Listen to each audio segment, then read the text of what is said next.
Grayson Grundhoefer, SicEm365.com, the Bearcast also as well. Football analyst, recruiting coordinator joins us on 365 Sports, Paul, Craig, and David. Grayson, I don't think there's a question. Baylor can beat TCU, but my question to you is how can they beat TCU? Yeah, I mean, I think that's obviously the perfect question, right? Because, I mean, going back and looking at what TCU's done over the course of the entire season, you can see there are some spots where they've shown some shakiness. And if you look in their last 6 games, all of them have been decided by 10 points or less. So this isn't a team that's blowing people out. This isn't a team that really gets off to quick starts. But they finish games extremely well. And so I think that's the biggest thing for Baylor is Baylor needs to start strong because that's been TCU's weakness all year long, and then hope that they can either A, weather the storm in the second half, or B, kind of revert to last year's Baylor team that was so good in the second half of those games. I think that's going to be key is Baylor getting off to a good start. I think some other factors are probably going to be, can Baylor make TCU one-dimensional? And by that I mean, can they take away the run and force Max Duggan to beat them? Duggan's really struggled to be accurate over the latter half of the season. And so if they're able to force him to stand in the pocket and make throws into tight windows, I think they can really test him and challenge him and potentially force some turnovers in that regard as well. But that won't be easy because obviously TCU's run game has really gotten going in the second half of the year. Kendra Miller, one of the best running backs in the Big 12 and the entire country. So it's a tough ask, but I do think it's something that Baylor can definitely do. And we've seen, over the course of the season, they've been up and down. But when they play really well, I think they can beat anyone in the Big 12, including TCU. Yeah, the problem, though, Grayson, is it never all hits at once, right? And last week was the undoing. I think my biggest question is we've seen this team bounce back from close losses because all the other ones were close. How does this team bounce back from what happened to them last week? I think that the biggest thing to remember is, and I always make this pretty much a rule every single year that I go into, and you're going to have a stinker. You're going to have a game where you play your absolute worst. That happens to every team. Now, some teams can withstand that. Other teams cannot. Baylor played their worst game of the year against Kansas State. So to think that they're just going to roll the ball out there and play as bad, that's not going to happen. So it's somewhere in the middle, right? So it's either going to be somewhere in the middle, or are they going to put together their best performance of the season? I think that's kind of where the truth lies. I think Baylor can win with a average performance. I think they can maybe win by a point or sneak one out if TCU has their quote-unquote clunker of the year. But I would also say if Baylor plays their best game of the year, I think they can absolutely and should absolutely beat TCU tomorrow. But you're right. They haven't put that game together yet. I think, Texas Tech was probably the closest to that. But I still think there's one left in store, especially because Baylor didn't have their best game of the year at home yet. And that's been kind of baffling to me how much they've struggled at home. So we'll see if they can turn that around tomorrow. What did you think about Blake Shapen? I know that it's easy for some people to make him like the scapegoat. I certainly don't think that was the case. I don't think he was great either. But just now here we are, Grayson. It's, the 11th game of the year. So with 10 weeks of evidence, what have you thought of what you've seen overall? Blake specifically, I think that I'm seeing a quarterback that is still adjusting to the speed of the game.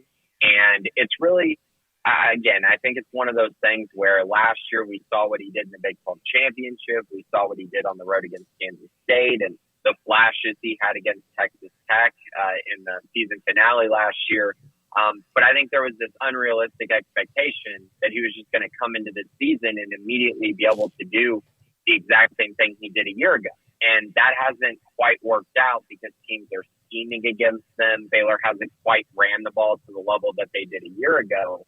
And because of that, I think it's made things a little bit more difficult for him. Also, you got to remember last year they had Tyquan Thornton, R.J. Sneed, a bunch of older guys at wide receiver and at running back for him to rely on. This year, it's a lot of younger guys. And so I think we've seen those ups and downs that you get from a young group of players. when you have a young core. But I still think there's more left in store for Blake, and I'm hoping it happens tomorrow. You know, you've seen flashes from him, but again, he hasn't really put together, in my eyes, a great performance and a complete performance outside of maybe the Iowa State game, and then for the parts that he played against West Virginia. If you take away that fumble, he was extraordinary against West Virginia. Problem is, you can't take away those turnovers. When they happen, they're very costly. So he's going to have to get that corrected, but maybe he puts it all together in this final game at McLean Stadium, and it helps lead them to a win. But I would say he's just got a lot of growing up to do, as with a lot of guys on this team. Okay, this is kind of a quick question with an answer and then a follow-up, if you don't mind.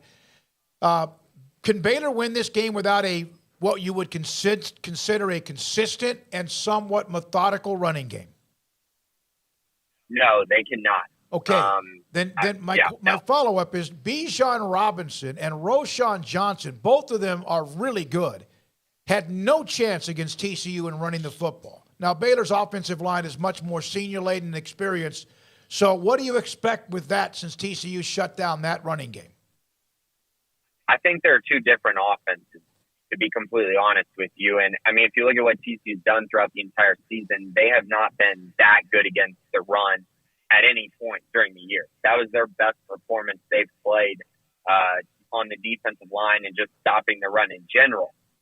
So, yeah, I mean, you could say, oh, maybe they're turning a corner, but I think it was more so, not a fluke, but more so they had a great game plan against Steve Sarkisian's scheme.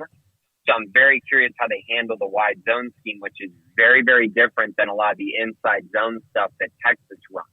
So I think they're going to be able to spread TCU out a little bit. I think they're going to test the athleticism of TCU's linebackers, which I do have a little bit of questions about. I'm curious to see how they're able to deal with this senior-laden Baylor offensive line. So I do think Baylor can actually have success running the ball regardless of what happened last week, just because it's a different opponent, it's a different offense, and a completely different game plan in my eyes. Grayson, what kind of recruiting weekend are you expecting being the final home game, and how much of a dent do you think any efforts may have taken due to the showing last week? Right. So I would say that this weekend is kind of up and down as far as, how many guys are you going to have on campus? As in, it's not going to be massive. There will be guys on campus. There will be some big names on campus. But in general, there's a lot of guys still playing in the playoffs this week, a lot of guys who are traveling on a Friday, or guys who have a game on Saturday, such as Austin Novosad. He plays on Saturday, so he won't be at the Baylor game, of course. So that's kind of what they're dealing with on this last game of the season. And I would say last weekend was a bigger recruiting weekend. They had more guys in the building for that game. And yeah, I mean, things didn't go well for Baylor, but I will say all the reactions that I got, I just want to reiterate this. In recruiting, one game is never going to really change things most of the times for most recruits. And so I would say that everything that I got from recruits, it was a great experience. They got to know the coaching staff better. They got to talk with the other heads or talk with guys who are committed to Baylor. So all of it was positive. The only one thing that I think pretty much everyone said was, I wish the result was different, which, I mean, that totally makes sense, right? I mean, anyone that they're actually cheering for Baylor should say that because it actually means that they were cheering for Baylor while they were there. So, again, I don't think it took a huge hit last week, and I think it was more one of those things that it was a realization of kind of what Baylor is this year, and that is an up-and-down team that is still very young and still trying to find themselves, and that is very inconsistent. And that's okay because they're a year removed from winning a Big 12 championship. So they also have that feeling.